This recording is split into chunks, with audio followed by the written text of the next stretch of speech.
What started as a simple will reading exploded when my late husband's family learned I got it all. His mother shouted, "That money belongs to my son." I calmly replied, "Perfect timing. I was just about to serve him divorce papers." My lawyer pushed the documents forward, and he went pale. Let's do each other a favor and hit that subscribe button to never miss out on uploads. I never expected my life to take such a dramatic turn, but here we are.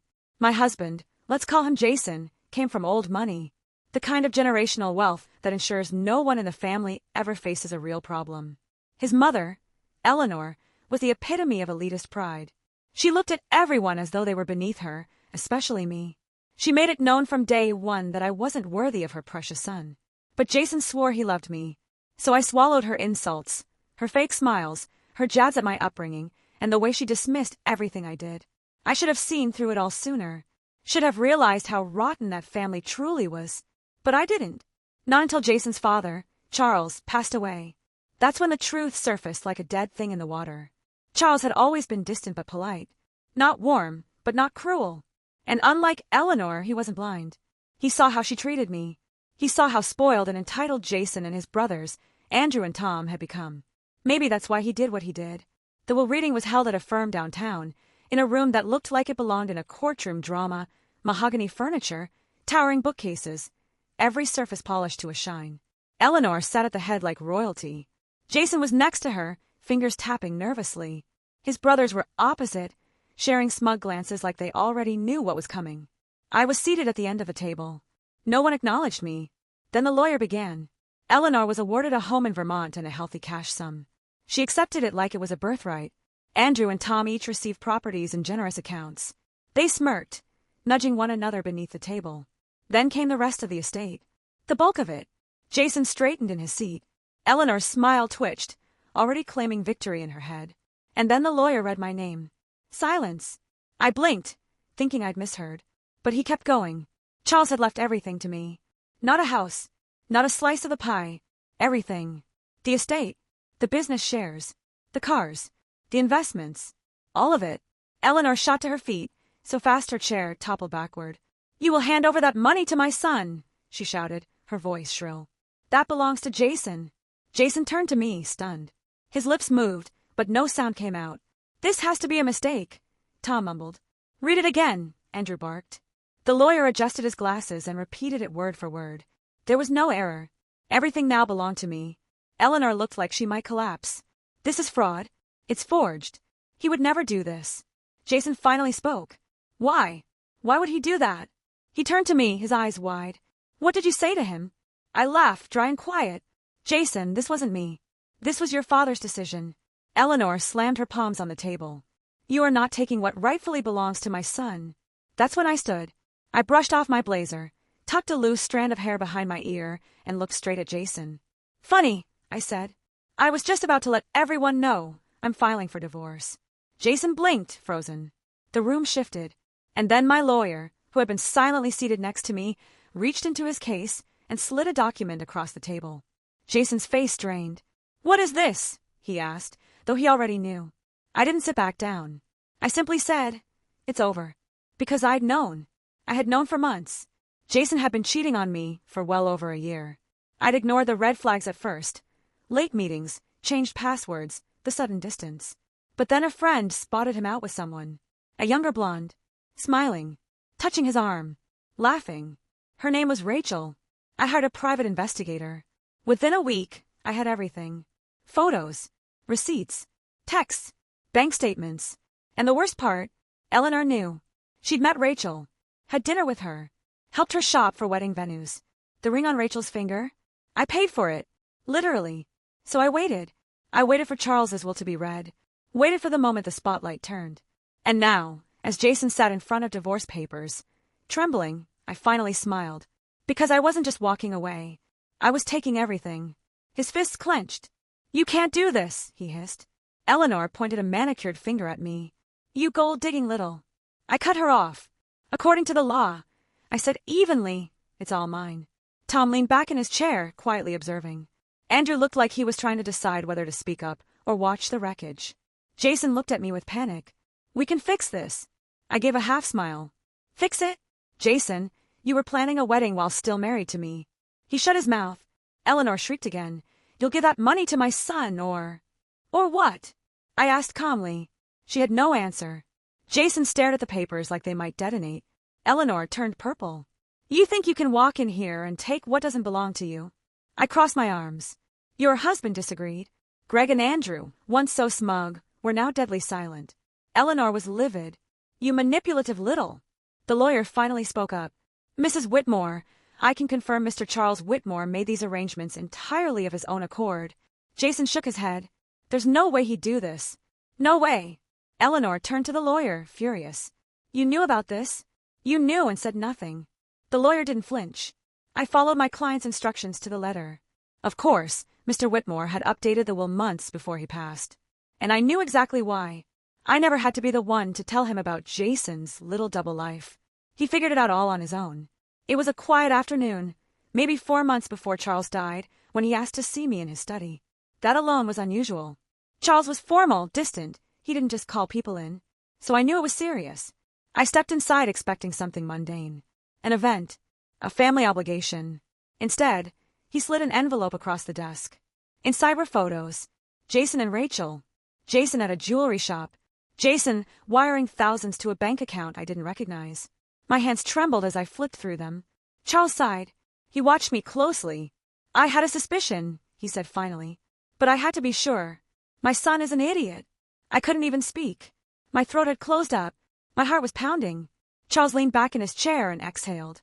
You ever wonder why I never let Eleanor handle the accounts? He asked. Or why I never gave Jason full access to his trust fund? I looked up at him, stunned. He let out a hollow laugh. Because I've always known. My wife is greedy. My sons are entitled. And I had hoped Jason would be different. But he isn't. He's just like the rest of them. I clutched the envelope. Why are you showing me this? I asked quietly. His face darkened. Because I'm making changes. And he did.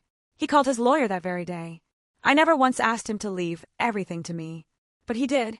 Because in his own words, I was the only one in the family who wasn't rotten. Jason looked like he was about to pass out. His fists were balled at his sides. The divorce papers sat in front of him, untouched. Eleanor turned to me, face burning with fury. You don't deserve a cent of my husband's legacy. I let out a slow breath and smiled. Well, Eleanor, I said, the good news is you don't have to worry about your husband's money anymore. I smiled wider. Because it's mine. Jason pushed his chair back with a screech and jumped to his feet. His entire body shook. This isn't over, he hissed. I tilted my head. No. He looked toward his lawyer, desperate. There's got to be a way to fight this. The man, exhausted, slumped, clearly regretting every life choice that led him to this room, sighed. You signed a prenuptial agreement, he said. You don't have any claim to her assets. Jason's jaw tensed. His mother scoffed. You're a Whitmore, she snapped. You don't let some woman take what's rightfully yours. The lawyer cut in, voice firm. It wasn't rightfully his. It was Charles's. And Charles made his choice. The silence in the room grew heavy. I reached for a pen, casually. Well, I said, tapping it against the table. Since we're all here, Jason, be a dear. Sign the papers. He didn't move. Eleanor grabbed his arm. Don't you dare. Across the table, Tom and Andrew still hadn't said a word. Watching. Processing. Then, surprisingly, Tom leaned forward. His voice calm. Calculated. You know, he said. There might be a way to contest this. I turned toward him. Oh, I said. Do tell. Tom gave a smug smile.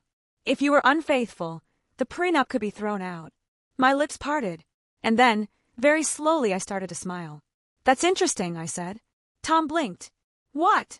Without a word, I reached into my purse and pulled out a folder. I tossed it onto the table, right in front of him. He opened it and froze. Inside was everything. Photos, credit card records, hotel receipts, emails, messages, dates, names. A fully compiled, neatly arranged portfolio outlining every moment of Jason's long-running affair. I tapped the table.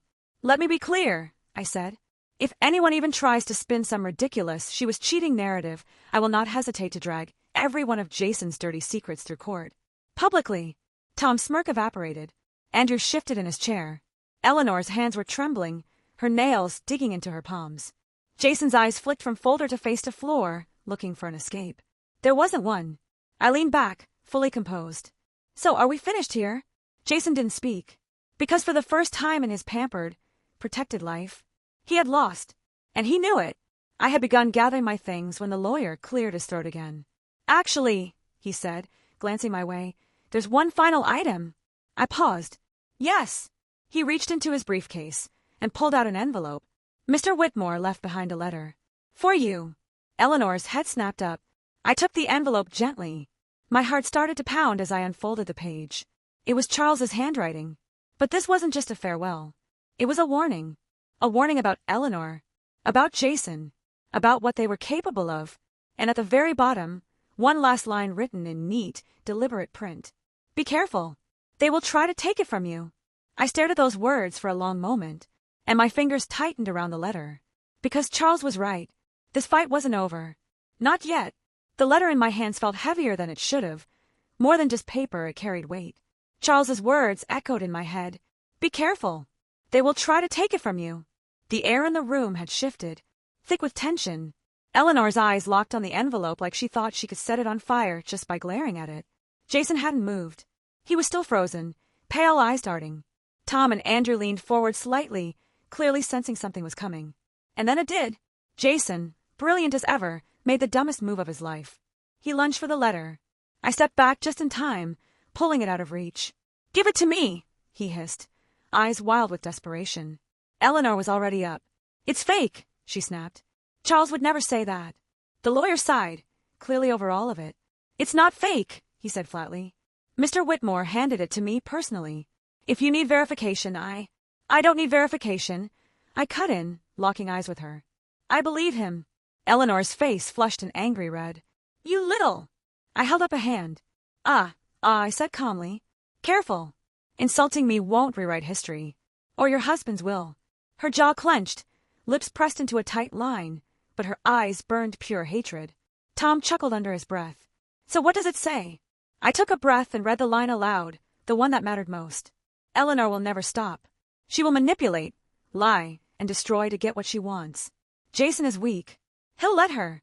The room fell silent. Jason swallowed. That's not true, he muttered. I scoffed. Really? Because you just tried to steal a letter out of my hand like a cornered criminal. Eleanor recovered quickly, of course. He wasn't in his right mind. Charles was confused, clearly. No, he wasn't, the lawyer said. Mr. Whitmore was of completely sound mind when these changes were made. He was deliberate, rational, and specific. Eleanor opened her mouth, but no words came out. Jason, however, still hadn't hit rock bottom, apparently. He slammed both fists on the table. This is insane. His voice cracked. My dad wouldn't do this to me. To us. I looked directly at him, my voice calm. He knew about Rachel, I said. He knew about the second apartment. The ring. The venue. He knew about the wedding you were planning. Jason flinched. Eleanor's head whipped toward him. Wedding. Her voice was sharp. What wedding? I turned to her, just barely holding in my laugh. Oh, you didn't know? I said. You thought it was just an affair? I shook my head slowly. No. Your son was building a whole new life behind my back. One you were helping him build. Eleanor blinked, clearly trying to process what I just said. Jason looked down. Silent. He told her he'd be free soon, I added. Bought a ring. Chose the venue. And you. I looked at Eleanor. You thought it was for a business associate. The tension broke. Tom let out a low whistle. Andrew muttered, wow. Eleanor's fingers curled into fists. Her nostrils flared. Jason, she demanded. What is she talking about? Jason took a step back. Mom. The slap echoed through the room. Eleanor's hand struck his face so fast, even he looked stunned. He clutched his cheek, eyes wide. I did everything for you, she hissed. I protected you. I covered for you. And you lied to me. Jason tried to speak. Rachel was. You humiliated me, she snapped, ice in her tone. She turned to me, and for the first time I saw it. Not arrogance. Not disdain. Defeat. Because she had lost. She spent years treating me like I was disposable, a stain on her family's name. Now I had it all, and she had nothing. Jason sagged into his chair like his spine had given out. Eleanor didn't look at him again. Without another word, she grabbed her handbag and left. Just like that. Tom stood up, stretching like someone who had just watched an intense movie. Well, he said, that was something. Andrew shook his head. You're twisted. Tom laughed. You love it. And they both left. The lawyer cleared his throat again. Ms. Whitmore, if you'd like to finalize the estate. Yes, I said, exhaling. Let's finish it. Jason was still standing there, red cheek, eyes blank. You really hate me, don't you? He asked quietly. I looked at him. The man I once trusted. Once loved. I felt nothing. No, I said. I don't hate you, Jason. I picked up the pen. Clicked it. Signed the last page of our divorce agreement. I just don't care anymore. And I walked away. Eleanor never reached out again. I'm sure she's somewhere plotting her next move. Doesn't matter. She has no power anymore. Jason tried. Called. Texted. Emailed. Apologized. But it wasn't remorse. It was regret. Regret that he lost. As for me, I packed a suitcase, booked a one-way ticket, and left everything behind. Moved to Lisbon. New country. New city. New life. And for the first time in a long time, I'm free.